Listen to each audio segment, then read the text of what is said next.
4 چیزیں ہو گئی. آخری چیز بیان کر کے بات ختم کروں گا. ایمان والوں کی 5ویں پہچان وَمِمَّا رَزَقْنَاهُمْ يُنْفِقُونَ, اور ہم نے جو روزی دی ہے اس میں سے خرچ کرتے ہیں. اب خرچ کرنے میں 2 طریقے کا خرچ کرنا ہو گیا. ایک ہے زکوٰۃ جو فرض ہے. اگر آپ کے پاس 595 گرام چاندی ہے یا 595 گرام چاندی کے برابر کیش رقم ہے یا 595 گرام چاندی کی جو مالیت ہے اس سے زیادہ آپ کے پاس پیسہ ہے, تو آپ کے اوپر زکوٰۃ فرض ہے. یا اگر آپ کے گھر میں سونے کا زیور ہے جو 85 گرام سے زیادہ ہے یا 85 گرام ہے, تو میرے بھائیو آپ کے اوپر زکوٰۃ فرض ہے. اور وہ زکوٰۃ آپ کو ہر سال اپنے مال کا 2.5% آپ کو نکالنا ہے. 100 روپے میں 2.5 روپیہ آپ کو نکالنا ہے. اگر آپ زکوٰۃ نہیں نکالتے تو انجام کیا ہوگا؟ آئیے سورہ توبہ کی ایک آیت کی روشنی میں دیکھتے ہیں زکوٰۃ نہ نکالنے والوں کا انجام کیا ہوگا. وَالَّذِينَ يَكْنِزُونَ الذَّهَبَ وَالْفِضَّةَ وَلَا يُنْفِقُونَهَا فِي سَبِيلِ اللَّهِ, جو لوگ سونا چاندی کو اکٹھا کرتے ہیں اور اس کو اللہ کی راہ میں خرچ نہیں کرتے ہیں, فَبَشِّرْهُمْ بِعَذَابٍ عَلِيمٍ, اے نبی ان کو دردناک عذاب کی بشارت سنا دو. یوم یحمى علیہا فی نار جہنم فتکوی بہا جباہہم وجنوبہم وظہورہم, کل قیامت کے دن ان کے سونے چاندی کے زیوروں کو, ان کے روپیے پیسوں کو, ان کے دھن دولت کو اللہ تعالیٰ آگ میں تپائے گا اور پھر اس کے ذریعے ان کی پیشانی کو داغا جائے گا, ان کے پہلوؤں کو داغا جائے گا, ان کی پیٹھ کو داغا جائے گا.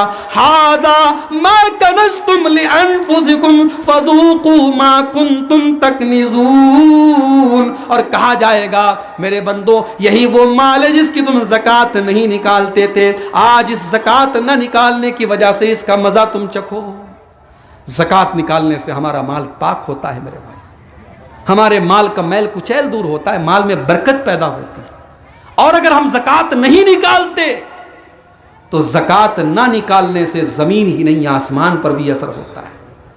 اللہ کے نبی فرماتے ما لم یمنعوا زکاۃ اموالہم, جب کوئی قوم اپنے مال کی زکوٰۃ نہیں نکالتی ہے, الا منع القطر من السماء, تو آسمان سے بارش ہونا بند ہو جاتی ہے. یہ جو سوکھا پڑتا ہے, بارش نہیں ہوتی ہے, اس کی ایک وجہ یہ بھی ہے کہ لوگ اپنے مال کی صحیح طریقے سے زکوٰۃ نہیں نکالتے.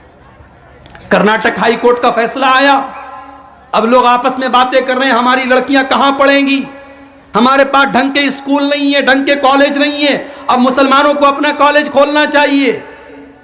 مگر باتیں بڑی بڑی ہیں, عمل کے میدان میں ہم بہت پیچھے ہیں میرے بھائی. کتنے مدرسے بند ہو گئے لاک ڈاؤن میں, ان مدرسوں کو چلانے کے لیے بجٹ نہیں ہے. رمضان میں چندہ کرنے جو جاتے تھے, پچھلے 2 سال سے لگاتار رمضان میں چندہ نہیں ہوا. بقرعید کے موقع پر قربانی کے چمڑوں کے ذریعے بہت سارا مدرسوں کو آمدنی کا ذریعہ بن جاتا تھا. کئی سالوں سے وہ چمڑے ان کی ایسی قیمت مل رہی ہے کہ ان کا ملنا نہ ملنا سب برابر ہے.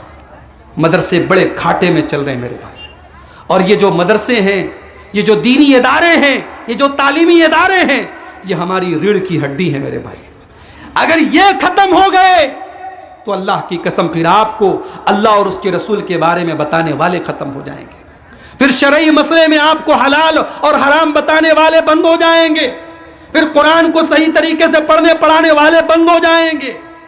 ان مدرسوں کو قائم رکھنا ہے میرے بھائیوں, تو ہمیں ان کی مدد کرنی پڑے گی.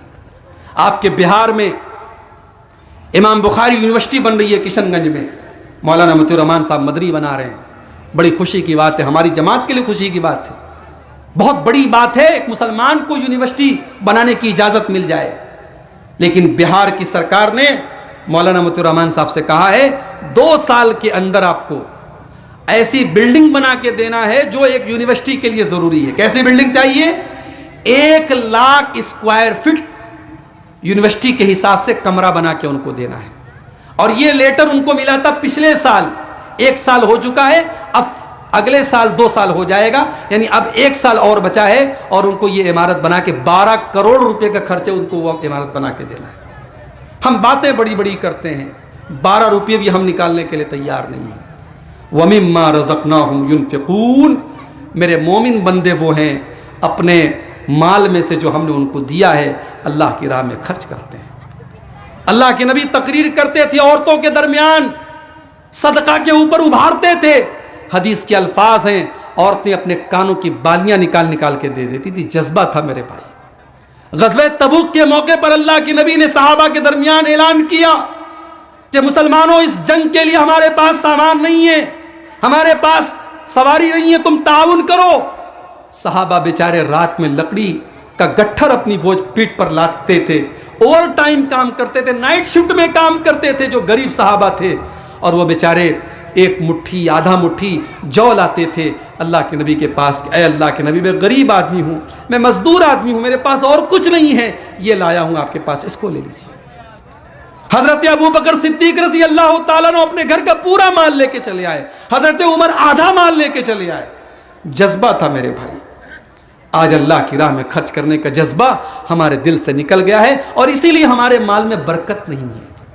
اللہ کے نبی کہتے ہیں کہ جب بندہ صبح کرتا ہے تو دو فرشتے ہوتے ہیں، ایک دعا کرتا ہے، ایک بد دعا کرتا ہے۔ ایک فرشتہ ہمارے لیے دعا کرتا ہے، جب اللہ کی راہ میں ہم صدقہ کرتے ہیں، خیرات کرتے ہیں، تو بندہ کہتا ہے، فرشتہ کہتا ہے، اللہم آت منفقا خلفا، اے اللہ جو تیری راہ میں خرچ کر رہا ہے تو اس کو اور عطا فرما، اور جو بندہ کنجوسی کرتا ہے، بخیلی کرتا ہے، اللہ کی راہ میں نہیں دیتا ہے، تو فرشتہ کہتا ہے اللہم آت ممسکا تلفا، اے اللہ جو بخیلی کر رہا ہے، کنجوسی کر رہا ہے تو اس کے مال کو برباد کر دے۔ تو یہ پانچویں صفت ہے وَمِمَّا رَزَقْنَاهُمْ يُنْفِقُونَ، کہ میرے مومن بندے وہ ہیں جو ہمارے دیے ہوئے رزق میں سے اللہ کی راہ میں خرچ کرتے ہیں۔ اب یہ پانچ کوالٹی اگر ہمارے اندر پیدا ہو جائے تو ہمیں کیا ملے گا؟ اللہ نے فرمایا اولئک هم المؤمنون حقا، حقیقت میں یہی لوگ مومن ہیں، لہم درجات عند ربہم، ان کے رب کے پاس ان کو درجے ملیں گے، ومغفرۃ، اور مغفرت ملے گی۔ اللہ کی مغفرت سے بڑی کوئی چیز نہیں ہے میرے بھائی۔ رمضان کی طاق راتوں میں بھی ہم اللہ سے کیا دعا کرتے ہیں؟ اللہم انکا عفو تحب العفو فاعف عنی، پروردگار تو معاف کرنے والا ہے، معافی کو پسند کرتا ہے، مجھے معاف کر دے۔ اللہ کی مغفرت مل جائے، اس سے بڑی کوئی چیز نہیں ہے۔